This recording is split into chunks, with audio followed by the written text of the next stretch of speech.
वह सब देख मुनि को बड़ा क्रोध हुआ और उन्होंने सोचा कि स्त्रियां तो परतंत्र होती है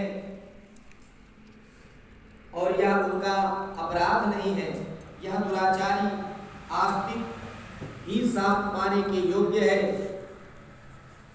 ऐसा निश्चय करके उन्होंने मुझे शाप दिया। अरे तू ब्रह्म राक्षस होकर बरगद वृक्ष पर निवास करे, ऐसा मुझे श्राप दे करके मुनि शांत हो गए। तब मैंने विनय पूर्वक उन्हें प्रसन्न किया। तब उन्होंने इस शाप से मुक्त होने की अवधि भी निश्चित कर दी और बोले कि जब तू किसी ब्राह्मण के मुख से भगवान विष्णु का नाम और तुलसी दल की महिमा सुनेगा, तब तत्काल तुझे मोक्ष की प्राप्ति हो जाएगी।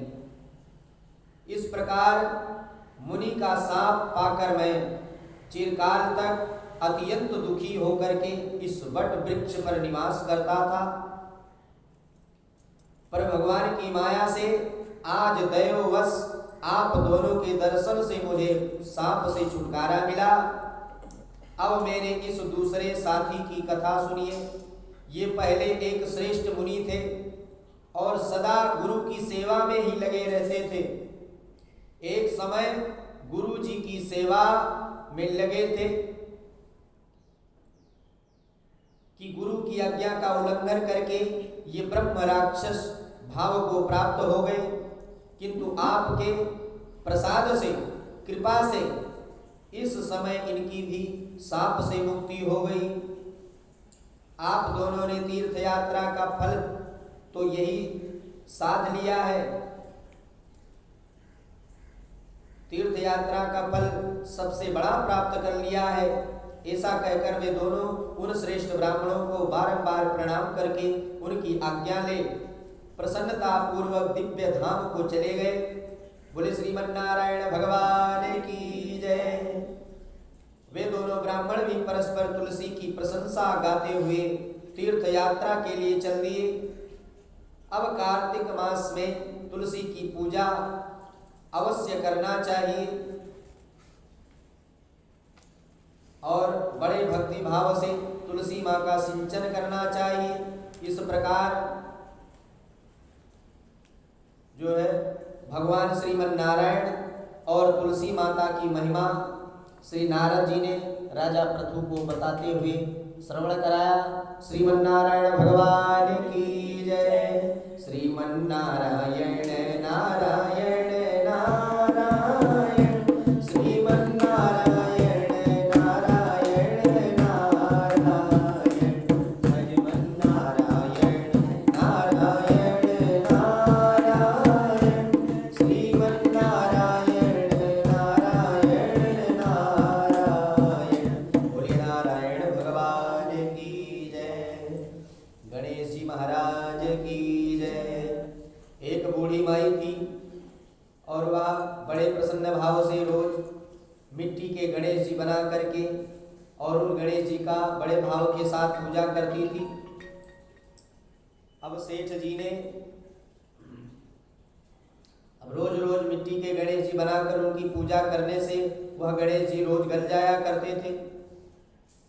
बूढ़ी माता के मन में एक दिन विचार आया कि सामने सेठ का मकान बन रहा है, क्यों ना जाकर मिस्त्री से एक पत्थर का गणेश जी बनवा ले ताकि रोज रोज गणेश जी न बनाने पड़े। यह सब विचार करके बूढ़ी माता सेठ के मकान में गई और मिस्त्री से बोली कि मिस्त्री मेरा पत्थर का गणेश जी बना दो। तो मिस्त्री बोला कि जितनी देर में तुम्हारा पत्थर का गणेश जी बनाऊंगा उतनी देर में मैं अपना दीवार खींच लूंगा। बूढ़ी माता ने बार बार आग्रह किया पर मिस्त्री ने एक नहीं मानी। फिर बूढ़ी माता को गुस्सा आया और बूढ़ी माता ने कहा कि राम करे तुम्हारी बनाई समस्त दीवार टेढ़ी हो जाए। इस तरह बूढ़ी माता कहकर अपने घर चली गई और ऐसे करते कराते शाम हो गया। शाम को जब सेठ जी अपने मकान पर आया तो उसने देखा कि यहाँ कुछ भी ठीक ठाक नहीं है, सब टेढ़ा मेढ़ा दिखाई दे रहा है। तो सेठ ने मिस्त्री से पूछा कि ये सब क्या है, आज कुछ नहीं किया, ये सब टेढ़ा बेढ़ा कैसे दिख रहा है। तब मिस्त्री बोला कि एक बूढ़ी माई आई थी और वह पत्थर के गणेश जी गढ़ने के लिए कह रही थी, पर हमने उसकी बात नहीं मानी। तो बूढ़ी माता ने गुस्से में आकर के उसने कहा कि तुम्हारी समस्त बनाई हुई समस्त दीवारें टेढ़ी हो जाए। सो सेठ जी, मुझे लगता है कि उसी बूढ़ी माता के कहने से समस्त दीवारें टेढ़ी हो गई हैं। अब सेठ जी ने विश्वास पूर्वक उस बूढ़ी माई को बुलवाया और सेठ जी ने कहा कि हे बूढ़ी माता, मैं तुम्हारे लिए सोने का गणेश जी गढ़ा करके दूंगा, बस तुम गणेश जी से प्रार्थना करो कि हमारे मकान की समस्त दीवारें सीधी हो जाए, अच्छी हो जाए। अब सेठ जी की प्रार्थना बूढ़ी माता ने स्वीकार किया। बूढ़ी माता ने गणेश जी से प्रार्थना किया तो गणेश जी की कृपा से सेठ जी के मकान में समस्त दीवार ठीक हो गई, सीधी हो गई। अब सेठ जी ने प्रसन्न होकर बूढ़ी माता को सोने का गणेश जी गढ़ा करके दिया। जैसे सेठ जी की दीवारें गणेश जी महाराज ने ठीक किया, सीधी किया, उसी प्रकार समस्त कहते सुनते हुंकार भरते समस्त भक्तों का कल्याण करते हुए भगवान गजानन सबका कृपा करें, सब पर दया करें, सब पर अनुकंपा करते हुए कल्याण करें। बोल गजानन सरकार की जय। श्री कृष्ण गोविंद हरे मुरारी, हे नाथ नारायण वासुदेवा, हे नाथ नारायण वासुदेवा, हे नाथ नारायण वासुदेवा। श्री कृष्ण गोविंद हरे मुरारी, हे नाथ नारायण वासुदेवा, हे नाथ नारायण वासुदेवा, हे नाथ नारायण वासुदेवा। बोले नारायण भगवान की जय, शालिग्राम भगवान की जय, तुलसा मैया की जय। कार्तिक महीने में सब औरतें तुलसी माता की बड़े भाव से सिंचन करती हैं, उनकी पूजा आराधना क्षमा प्रार्थना करती है। उन्हीं में एक बूढ़ी माता भी रोज जाया करती थी तुलसी माता को सींचने के लिए, परंतु सब माताएं बहनें तुलसी माँ की सेवा पूजा करके अपने अपने घर चली जाती थी। परंतु वह बूढ़ी माता सेवा पूजा करने के बाद तुलसी माता के चरणों में बैठ जाती थी और तुलसी माता से तरह तरह के सवाल करती थी कि हे तुलसी माता, तुम सत की दाता हो, मैं तेरा बिरवा सींचने के लिए इतनी दूर से आती हूँ। हे तुलसी माँ, मुझे बहू दे, पीले रंग की धोती दे, मीठा मीठा ग्रास दे, वैकुंठ में वास दे, चटक की सी चाल दे, अच्छी सी मौत दे, चंदन का काठ दे, अच्छा सा राज दे, दाल भात खाने को दे और 11 का दिन दे, कृष्ण का कंधा दे। ये सब बात सुनाती रहती थी तुलसी माता को। जब तुलसी माता यह सब बात सुनकर के धीरे धीरे धीरे धीरे चिंता करते कराते सूखने लगी।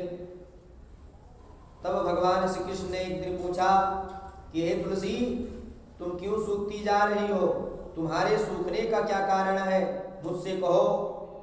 तब तुलसी माता ने कहा, मेरे मन की तो पूछो ही मत भगवान। तब भगवान श्री कृष्ण ने कहा कि अगर आप अपने मन की बात मुझे नहीं बताएंगी तो किसे बताएंगी, और इस प्रकार तुमसे कौन पूछेगा।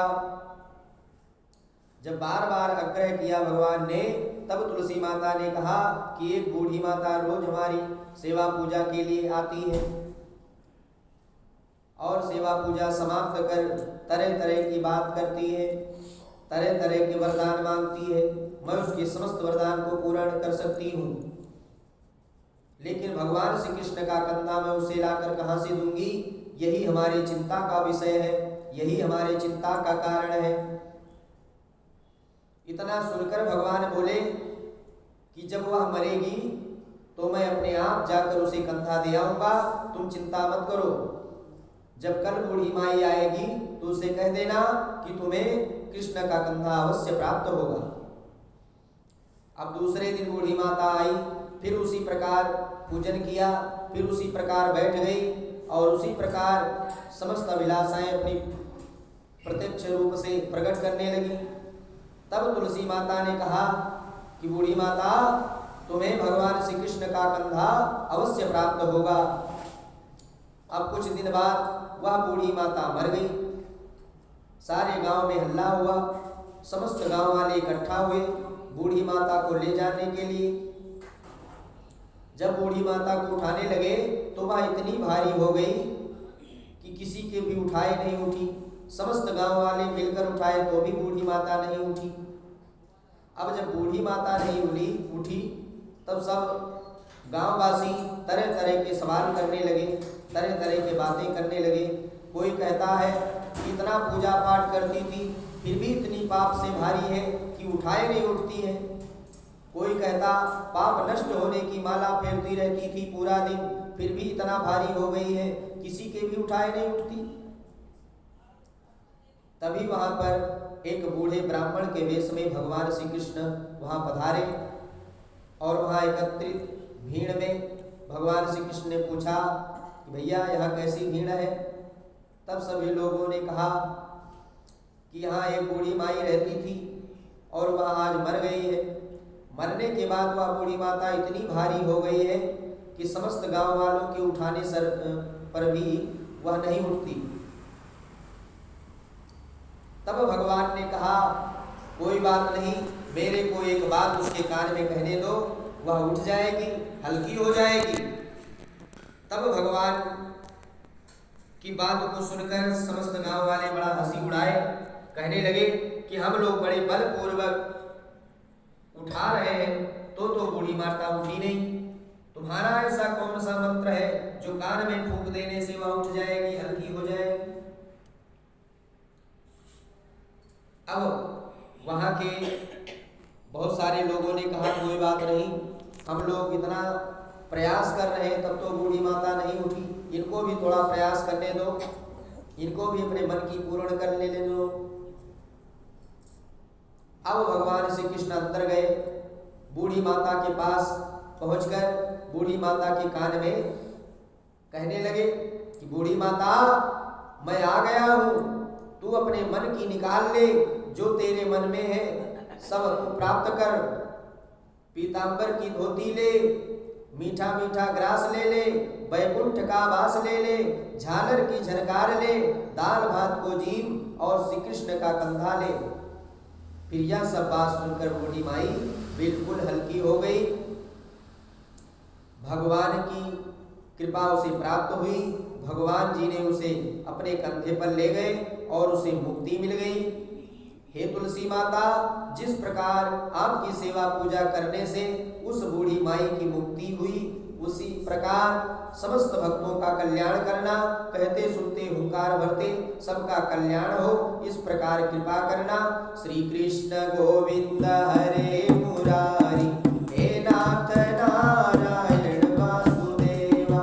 श्री कृष्ण गोविंद हरे मुरारी, हे नाथ नारायण वासुदेवा, हे नाथ नारायण वासुदेवा, हे नाथ नारायण वासुदेवा, हे नाथ नारायण वासुदेवा, हे नाथ नारायण वासुदेवा। बोले लक्ष्मी नारायण भगवान की जय, तुलसा मैया की जय।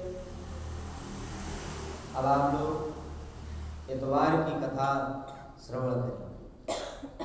एक बूढ़ी माई थी, उसका नियम था कि प्रतिदिन रविवार को सवेरे ही स्नान करके घर को गोबर से लीप कर फिर भोजन तैयार करती थी और भोजन तैयार करके भगवान का भोग लगाकर स्वयं भोजन करती थी। बस ऐसा नियम।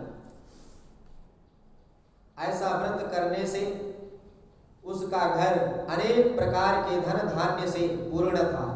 नियम आप कैसा भी बनाइए, बस नियम होना चाहिए पक्का, सदृढ़ विश्वास के साथ भगवान उसे स्वीकार करते हैं। श्री हरि की कृपा से घर में किसी भी प्रकार का कोई विघ्न या कोई दुख नहीं था। वह बूढ़ी माता बहुत प्रसन्न चित्त से अपने घर में आनंद पूर्वक रहती थी। सब प्रकार से घर में खूब आनंद था। इस तरह कुछ दिन बीत जाने पर उसकी एक पड़ोसन, जिसका गऊ का गोबर वह बूढ़ी माई लाया करती थी, विचार करने लगी कि यह वृद्धा सर्वदा मेरी गऊ का गोबर ले जाती है, इसलिए अपनी गऊ को घर के भीतर बांधने लगी। जब वह घर के भीतर बांधने लगी तब बूढ़ी माई को गोबर ना मिलने से वह रविवार के दिन अपने घर को ना लीप सकी। जब घर को ना लीप सकी तो इसीलिए उसने ना तो भोजन बनाया, ना भगवान का भोग लगाया तथा ना स्वयं भी भोजन किया, स्वयं भी भोजन नहीं किया। इस प्रकार उसने निराहार व्रत किया। रात्रि हो गई और वह भूख प्यास से दुखित हो रात्रि में सो गई। अब रात्रि में भगवान ने उसे स्वप्न दिया और भोजन न बनाने तथा भोग न लगाने का कारण पूछा स्वप्न में। अब वृद्ध माता ने गोबर न मिलने का कारण सुनाया। तब भगवान ने कहा कि माता, हम तुमको ऐसी गौ माता देंगे जिससे सभी इच्छाएं पूर्ण हो जाएंगी, क्योंकि तुम हमेशा रविवार को गौ के गोबर से लीप कर भोजन बनाकर मेरा भोग लगाकर खुद भोजन करती हो। इससे मैं खुश हूँ। तुमको वरदान देता हूँ कि निर्धन को धन और वांछित स्त्रियों को पुत्र देकर दुखों को दूर करता हूँ तथा अंत समय में मोक्ष दे देता हूँ। स्वप्न में ऐसा वरदान देकर भगवान तो अंतर ध्यान हो गए और वृद्ध की आंख खुली तो वह देखती है कि आंगन में एक अति सुंदर गऊ का बछड़ा बंधा हुआ है।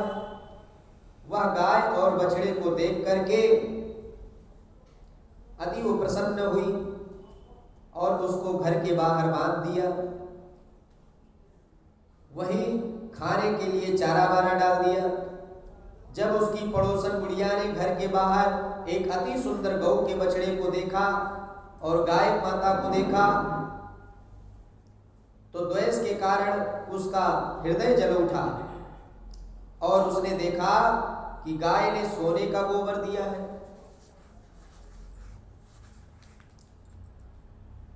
तो वह उस गाय का गोबर ले गई और अपनी गाय का गोबर उसकी जगह रख गई। वह नित्य प्रति ऐसा ही करती रही और सीधी साधी बुढ़िया माता उसको इसकी खबर ही नहीं लगी। तो सर्वव्यापी भगवान श्रीमन्नारायण ने सोचा कि चालाक पड़ोसन के कर्म के प्रभाव से बूढ़ी माई रोज के रोज ठगी जा रही है। तो ईश्वर ने संध्या के समय अपनी माया से बड़े जोर की आंधी चला दिया। अब आंधी चली तो बुढ़िया माई ने आंधी के भय से अपनी गौ माता को भीतर बांध लिया घर के अंदर। और जब प्रातः काल जब वृद्धा ने देखा कि गौ ने सोने का गोबर दिया है तो उसके आश्चर्य का कोई सीमा नहीं रही। वह प्रतिदिन गौ माता को घर के भीतर ही बांधने लगी। उधर पड़ोसन को बड़ा दुख हुआ, देखा कि बूढ़ी माई गौ को घर के भीतर बांधने लगी और उसका सोने का गोबर उठाने का दांव नहीं लग रहा था। तो वह ईर्षा से जल उठी और ईर्षा और डाह से जली उठी और कुछ समय बीता। देखा पड़ोसन ने उस देश के राजा के पास जा करके और राजा की सभा में राजा से कहा कि महाराज, मेरे पड़ोस में एक वृद्ध माता के पास ऐसी गौ माता है जो केवल आप जैसे राजाओं के योग्य है, आपके पास होना चाहिए। वह नित्य प्रतिदिन सोने का गोबर देती है आप उस सोने से प्रजा का पालन कर सकते हैं, वह वृद्ध इतने सोने का क्या करेगी। तब राजा ने यह बात सुनकर अपने दूतों को वृद्ध माता के घर से गौ लाने की आज्ञा दे दिया कि वृद्ध माता के यहाँ से गौ माता लेकर आओ। अब वृद्ध माता प्रातः ईश्वर का भोग लगा भोजन ग्रहण करने ही जा रही थी कि राजा के कर्मचारी गौ माता को खोल कर ले गए। अब वृद्ध माता काफी रोई चिल्लाई, किंतु कर्मचारियों के समक्ष कोई क्या कहता। उस दिन वृद्ध गौ के वियोग में भोजन न खा सकी और रात भर रो रो कर ईश्वर से गौ को पुनः पाने के लिए प्रार्थना करती रही। उधर राजा गौ को देखकर बहुत प्रसन्न हुआ, लेकिन जब सुबह जैसे ही उठा तो सारा महल गोबर से भरा दिखाई देने लगा। राजा यह देखकर घबरा गया। भगवान ने रात्रि में राजा को स्वप्न में कहा कि हे राजा, गाय वृद्ध माता को लौटाने में ही तेरा भला है। उसके रविवार के व्रत से प्रसन्न होकर के मैंने उसे यह गाय दी थी। प्रातः होते ही राजा ने वृद्ध माता को बुला करके बहुत से धन धान्य के साथ सम्मान सहित गौ माता और बछड़े को लौटा दिया। उसकी पड़ोसन को बुलाकर उचित दंड दिया। इतना करने के बाद राजा के महल में गंदगी दूर हुई, दुर्गंध दूर हुई। उसी दिन से राजा ने नगरवासियों को आदेश दिया कि राज्य की तथा अपनी समस्त मनोकामनाओं की पूर्ति के लिए रविवार का व्रत रखा करो। व्रत करने से नगर के लोग सुखी जीवन व्यतीत करने लगे। कोई भी बीमार तथा प्राकृतिक का प्रकोप उस नगर पर नहीं होता था। सारी प्रजा खूब सुखी रहने लगी, आनंद पूर्वक रहने लगी। भगवान श्रीमन नारायण का कृपा प्राप्त हो गया। बोले श्रीमन नारायण भगवान की जय। श्री कृष्ण गोविंद हरे मुरारी, हे नाथ नारायण वासुदेवा। श्री कृष्ण गोविंद हरे मुरारी, हे नाथ नारायण वासुदेवा। हे नाथ नारायण वासुदेवा, हे नाथ नारायण वासुदेवा। श्री कृष्ण गोविंद हरे मुरारी, हे नाथ नारायण वासुदेवा। हे नाथ नारायण वासुदेवा, हे नाथ नारायण वासुदेवा। श्री कृष्ण गोविंद हरे मुरारी, हे नाथ नारायण वासुदेवा। हे नाथ नारायण वासुदेवा, हे नाथ नारायण वासुदेवा। श्री कृष्ण गोविंद हरे मुरारी, हे नाथ नारायण वासुदेवा। हे नाथ नारायण वासुदेवा, हे नाथ नारायण वासुदेवा। हे नाथ नारायण वासुदेवा, हे नाथ नारायण वासुदेवा।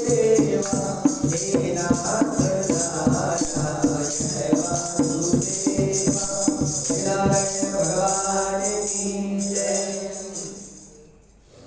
हरि भजले प्राणी रे अज्ञानी, 2 दिन की जिंदगानी तथा क्यों भटक रहा है, तथा क्यों भटक रहा है। भजले प्राणी रे अज्ञानी, 2 दिन की जिंदगानी तथा क्यों भटक रहा है, तथा क्यों भटक रहा है। झूठी काया झूठी माया, चक्कर में क्यों आया। जगत में अटक रहा है, जगत में अटक रहा है। भजले प्राणी रे अज्ञानी, 2 दिन की जिंदगानी तथा क्यों भटक रहा है, तथा क्यों भटक रहा है। दर्शन मिला है तुझे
आज के अनंत की जय।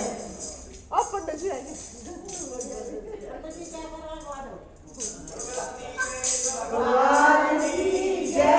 गजानन सरकार की जय। नीलकंठ महादेव भगवान की जय। गौरी शंकर भगवान की जय। हे बिहारी लाल की जय। भगवान की जय। महाराज की जय। भगवान की जय। नवग्रह मंडल भगवान की जय। लक्ष्मी नारायण भगवान की जय। महालक्ष्मी माता की जय। श्री सच्चे दरबार की जय। श्री कालिका मैया की जय। श्री शीतला माता की जय। श्री संतोषी माता की जय। श्री सरस्वती माता की जय। बोलिए सब देवों की जय। धर्म की जय हो। धर्म की जय हो। धर्म का नाश हो।